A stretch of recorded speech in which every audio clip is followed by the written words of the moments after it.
Hello and welcome to Talk Truth. My name is Corey Huntsberger. I've got my father, Alan Huntsberger, in the studio. And Dad, our shirts are matching. Look at that, almost. What happened to your tie? I don't wear a tie. They choke me. All right, let's go on with our foundational verse. The earth and everything in it, the world and its inhabitants belong to the Lord. For he laid its foundation on the seas and established it on the rivers. Psalms 24, 1 and 2.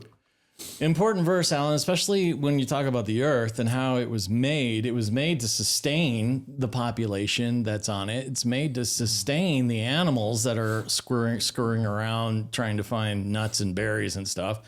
And we have to have it every single day because I think there's an agenda out there to push everyone to believe that, we're all, right? That it's all going to go to ruin and burn up in a big old ball of fire. And the polar bears are going to get confused, and I don't know. The interesting thing, and of course this thought came to me, as you know, a couple of shows ago, but I keep coming back to the thought, the earth and everything in it, the world and its inhabitants belong to the Lord. Well, it's kind of interesting because we're saying, well, this is Canada, or this is the United States, or this is Russia, or this is China, or and man on the planet has been fighting tooth and nail on the earth and everything in it, the world and its inhabitants belong to the Lord. Yeah. So it's kind of interesting, and obviously. The big fight now, or discussion, or whatever you want to call it, is the next election. Yeah, and Mark Carney, did you see him try out for the Oilers? He tried out for the Oilers? Yeah. He joined the Oilers practice, and he wants to be an honorary Oiler. And did you see that he totally missed an open net? I mean, he was literally 5 feet away from it, and he missed the open net. I didn't see that. You know what they're calling it? What? Net zero. Oh, yeah, I said it. Anyway, let's get on to our show. We got an exciting guest. we got Franco Terrazzano. Franco, thank you so much for being here. Appreciate you, man. Oh, no, the pleasure is mine. Thanks for having me on the show today. Yeah, well, we have lots of questions because there's a lot of confusing answers out there, and we know that you're on it. We're going to talk about your book. You got a brand new book coming out called Axing the Carbon Tax, and I'm excited to see what's in there. But let's talk about the carbon tax. Like Mark Carney comes in, he's going to axe the carbon tax. Did that really happen, or did it not? Well, first, let me just start by saying the only major federal party leader who's committed to ending all carbon taxes is Conservative Party leader Pierre, right? He's been point blank saying he'll get rid of all carbon taxes, the carbon tax you pay on your heating bill, the one at the gas station, and all of the hidden carbon taxes that the Trudeau Liberal government brought in over the year. So Poilievre on record, end all carbon taxes. Now, what Liberal Party leader Mark Carney has done is a little trickier. Okay, so after backlash from ordinary Canadians making the carbon tax toxic, Carney cut the carbon tax rate, the consumer carbon tax rate, down to zero. Okay, that happened April 1. Mm-hmm. So what's going on, though, is two things to watch out for. Number one, the carbon tax law is still on the books. So after the election, technically, politicians could go back to Parliament and still crank up that carbon tax again. Okay, so watch out for that. But number two, Carney isn't ending all carbon taxes, right? He wants to change the carbon tax, to use his own words. So what Carney wants to do is he wants to hammer Canadian businesses with huge hidden carbon taxes, and then he hopes you won't notice when those costs get passed on to you through higher prices. But you know what? A carbon tax is a carbon tax is a carbon tax. They make life more expensive. They don't work. And if you hammer Canadian businesses with carbon taxes, well, that means higher prices for Canadians and fewer jobs for Canadians. Mm. Yeah, it's like the politicians continue to think that all of us are ignorant, and we don't even think through that. Where what he needs to realize, Mr. Carney, is that in today's world, people are more savvy than they've ever been. And you've probably noticed that as well. Yeah, and I'm glad you brought that up because you know what? We got Leger, a national polling firm, to ask Canadians this question, like, who do you think is going to pay Carney's hidden carbon tax on business? And only 12% of people believe Carney that it's going to be businesses who pay the cost of his industrial hidden carbon tax, whereas like the vast majority of Canadians told the pollster, like, yeah, we know that businesses will pass on the cost through higher prices to consumers, right? Like, no duh. But here's the real problem with Carney's carbon tax, okay? Look, right now with this tariff threat, the tariff war that's looming over all of our heads, U.S. President Donald Trump has been very clear that he wants manufacturers, industries to set up shop in the United States where there is no federal carbon tax. Okay, so so Trump wants more businesses in the US, and Carney's hidden carbon tax on Canadian businesses is going to help Trump achieve just that, right? Push Canadian businesses out of Canada and set up shop in the United States and bring the jobs with them. You know, that's an interesting thought.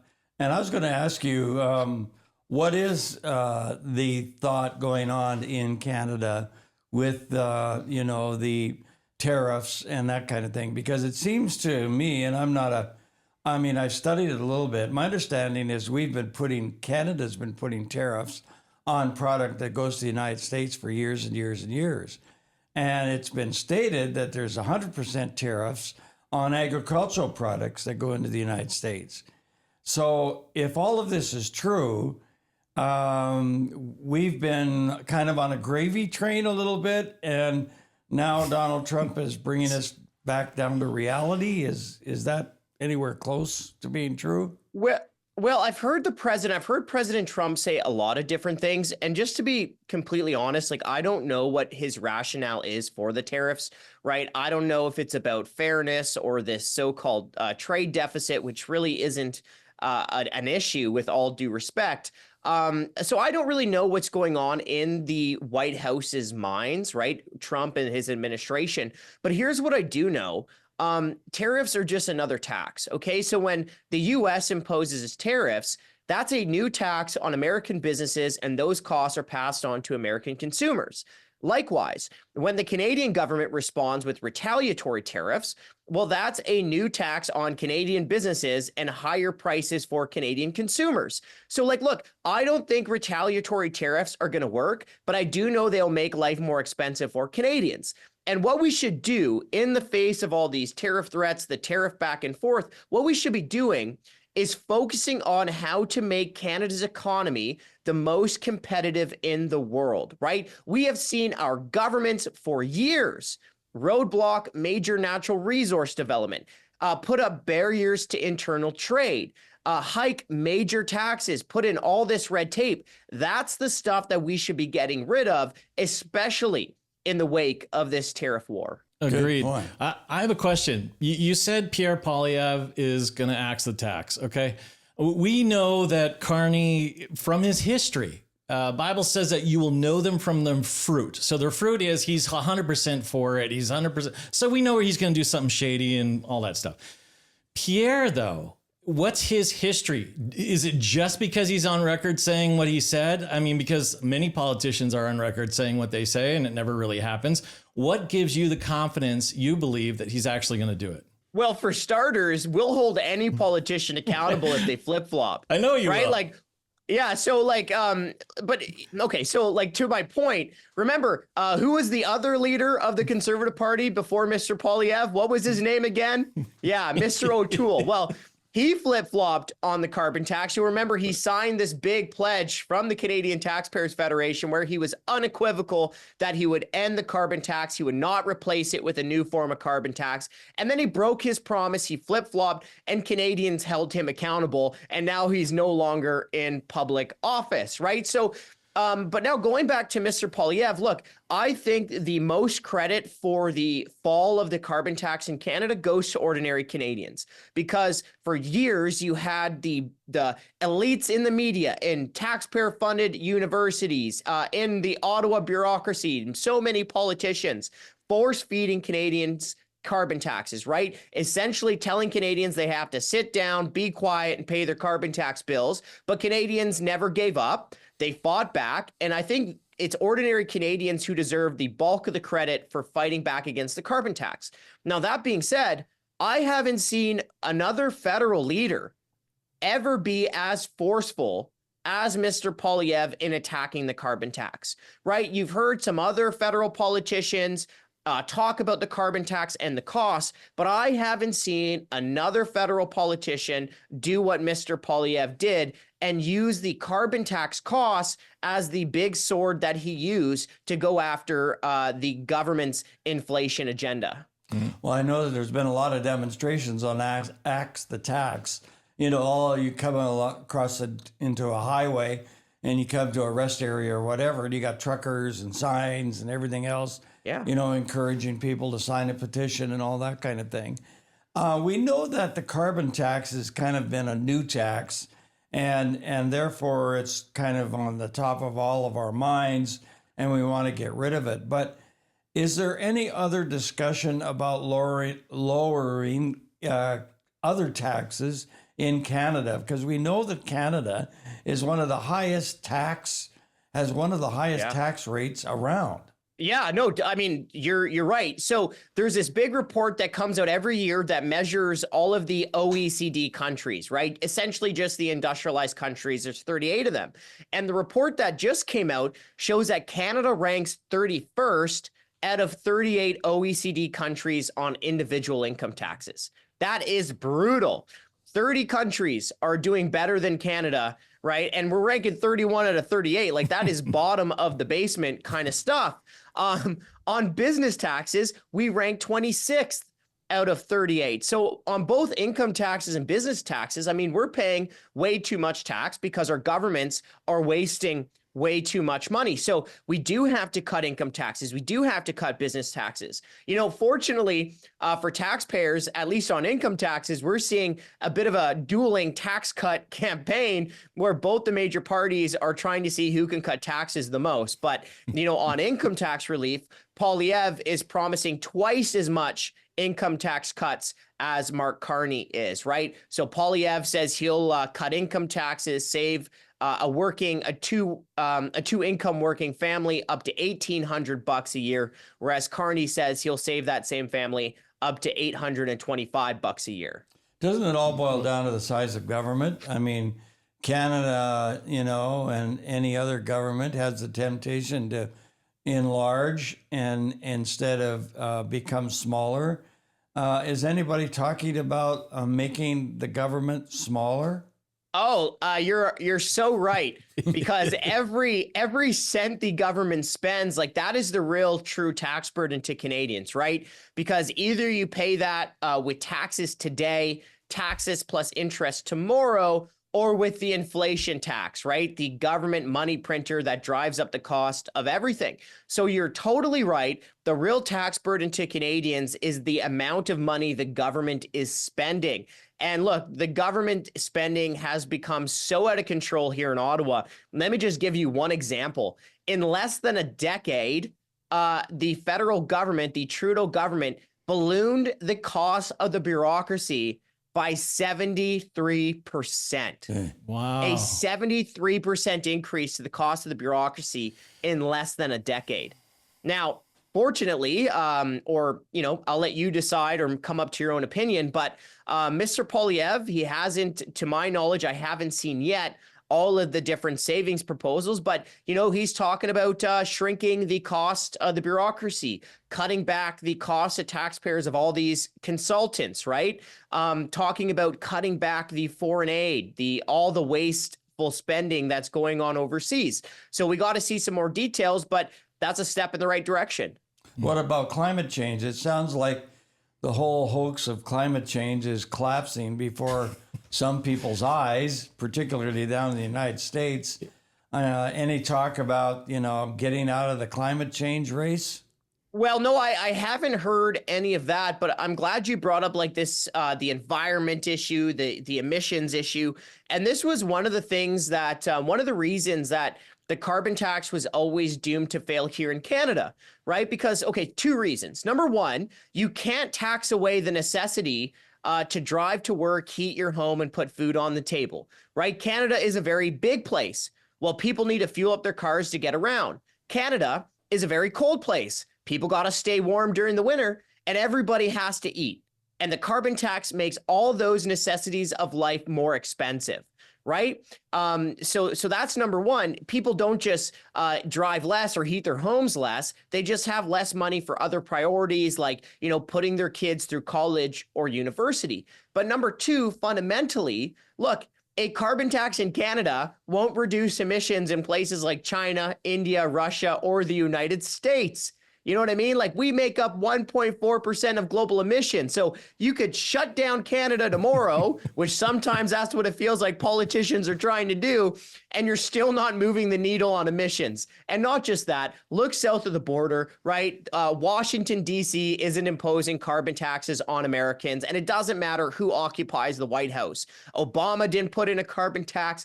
Biden didn't put in a carbon tax. Clinton didn't run on a carbon tax. Harris didn't run on a carbon tax. And, you know, Trump isn't putting in a carbon tax. Yeah. Right. Well, I hope Poilievre does what he says, because I know you guys will be out there with your banners and your billboards and your chicken suits, getting on them for sure. Let's get on to the book. The Canadian Taxpayers Federation did a book. It's called Axing the Tax. You want to throw it up there for us so we can see what it looks like, and tell us a little bit about it. Yeah, what's in it? Yeah. Here it is. And like, look, I think it's a fun read. It's an entertaining read. It's jam-packed with a bunch of information, not just about the economics of the carbon tax, although I think you'll enjoy that, but it also goes throughout the political history of the carbon tax, because we all remember the last couple of years about the carbon tax, but this goes through the political history of the provinces, some spicy political news, federally and provincially. And it really shows the rise and fall of the carbon tax here in Canada and how the Canadians beat back the carbon tax. But let me give you the look ahead, why you should get the book, read the book, and that's because in order to fight the carbon tax activists ahead. Okay, because already you can hear the pro-carbon tax spinners trying to frame this as, well, the carbon tax was a good idea. Trudeau just bungled the policy, or he had a communications problem. No.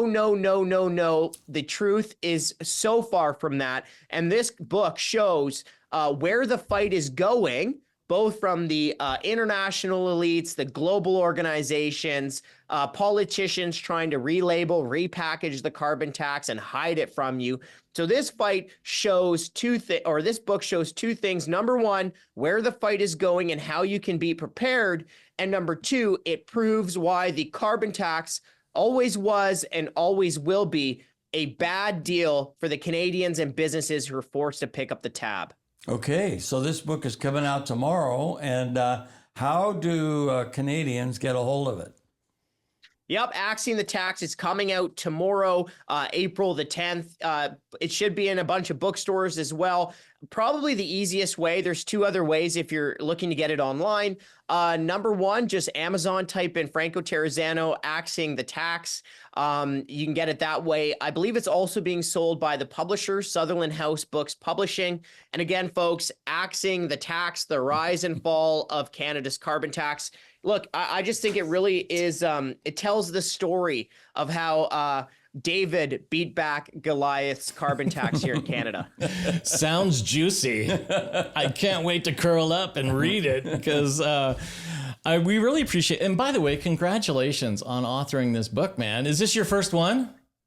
Yeah, it's my first one. Nice. And to be honest with you, if you were to ask me like even less than a year ago, I would have told you I'd probably never write a book, but here we are. Well, I know you're passionate about it. I'm sure your passion comes out through the book, so we encourage people to get it, because I think what you're doing, Franco, educating Canadians is so needed, because we have no idea. We just hear the spin from the mainstream media. There's lies. I love what you guys are doing there at the Taxpayers Federation. You guys are so needed in this country. We're so grateful for you. Thank you for being on the show. Thank you for telling us about the book. We'll pick it up. Thanks for being here. The pleasure's all mine. Thank you so much for having me on today. Your parents will be proud too. Oh, I really appreciate that. I think my mom cried when I told her I wrote a book. So that was emotional. Well, it's always great having Franco on. I just love his passion. And he is on it. He will put a billboard, big fat billboard in the middle of everywhere and make sure you're being accountable to your words. What's this thing about chickens that you were talking about? Oh, I think they wear like a chicken suit and they walk around, and like cluck, cluck, cluck, like that they're chicken to axe the tax. I don't know what. We'll have to ask them. Maybe we can get the chicken on the show. Oh, no. Let's get the chicken on the show and interview the chicken because it's out there. And I think it's really good. It's healthy. They're not out there like, using curse words and stuff like that. But they are putting some pressure, and they should. We should put a little bit of pressure on our politicians because how many times, Alan, have we seen it? They say one thing, they do another. They say one thing, they do another. It's constantly this yo-yo up and down. I'm going to give you the world. I'm going to tell you everything you want to hear. And then when they're in office, nothing happens. And in fact, they go the opposite way. And by the way, I do feel for politicians. I really do. I understand the pressure you're under. You're not under the pressure of the people. You're under the pressure of your party. You're under the pressure of leadership higher than you. I get the pressure, but good grief. Al and I are under pressure every single day, of bringing this information. Do you think the enemy, I'm going to say the enemy in the spiritual sense, loves what you and I do, Alan, every single day, bringing truth to people? No. So do you think you and I get pushback every single day, bringing truth to people? Of course. Every single day, every single way. And it doesn't matter. We're going to continue to do it because that's what we're here to do. Right. I mean, that's the beautiful thing of having a personal relationship with Jesus Christ, which our new book, The Living Stone, is what's really all about, is learning how to be involved in a transformation of your life where you hear the voice of God, the voice of Jesus talking to you, and you talk to him. It's a great relationship. The Living Stone, A Journey to Transformation. It's yours absolutely free. You can call our toll-free number and ask for it, and we'll give it to you. We'll send it to you in the mail. In the U.S., you can call 1-800-445-3450. In Canada, 1-800-915-0056. I would encourage you to do it with a group of friends because there's reflection questions in there. And that is the purpose, one of the purposes of this show, is to have open conversation again. Do you know how hard it is to have a conversation in your Bible study or in a group of friends about politics? Of course you do. You guys live it every single day. People do not like the talk, but we want to encourage you to have conversation with your friends. This isn't political. This is spiritual. In building your relationship with Christ, the reflection questions are going to ask you questions that are going to make you think. Right. They are going to make you think. And, one of the things that, Jesus even said is man must not live by bread alone, but every word that comes from the mouth of God. And so what he's saying is that if you're just living by bread or food that you can buy, that's not a good diet to be involved with. You have to start getting in the bread of life into your heart, into your mind, into your soul. And of course, that's learning what the Bible says. Yeah. And I also wanted to take the time to thank everyone who encourages us. Alan, we got some incredible viewers that are not only watching the show, but they're hearing our heart. Yeah. They see the difficulty that you and I are going through and the struggle that it is to produce this show, to bring this kind of information to everybody. And they are so encouraging, whether through it's a phone call or whether it's a message or a letter or an email or on social media. We are so grateful for you guys. We cannot do this without you. We appreciate your prayers. If that's all you could do is pray for us, we're grateful for that. If you support us, we're grateful for that as well. And we're going to continue as long as the Lord allows. And Alan, I don't know. A lot of exciting things are in the future that we're going to be able, let's put it this way. A lot of exciting things are in the air right now that they can either go bust or they could go gangbusters.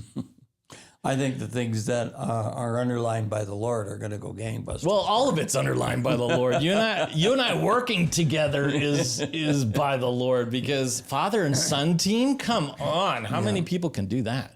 Yeah, well, I think that one of the things that we need to realize is that God is in control. He does love us. He does love you. He does care about you. And we try to bring information that adds to that helps you to get healthier, to get wiser, to allow the Lord just to guide and lead in your life. And we appreciate your comments. Yeah. Even those of you that don't like our show. We appreciate your comments. We read them. I love it. And, we don't get mad at you. We understand that there's a lot of understanding that needs to take place. And that only comes as we draw near to the Lord. Yeah, I even appreciate the comment. We just had one recently, and someone just said, how come you don't have any liberals on your show? And I'm like, hello, we've tried. We've sent out the invites. If you can find one that wants to come on the show, give us a call. We'd love to have them on, you know, but you and I have invited that. It seems they don't want to have a conversation with us, Alan. And all you and I do is ask questions. That's it. There's sometimes conservatives don't want to be on the show either. 100%. 100%. And granted, I will say this about all our guests. God bless them for coming on the show, because it's the same thing with NCI when they try and get families to come test and do testimony, whether it's doctors, scientists, families to share their story. It's very difficult because people know that it's not popular. You know what I mean? You will get your chops busted a little bit. But that's all they've got is fear tactics and threats. And that's all the enemy really has. Right. Yeah. Right. I just love what God is doing. And I'm looking forward to every day of this year and next year as we continue to serve him and trust in him.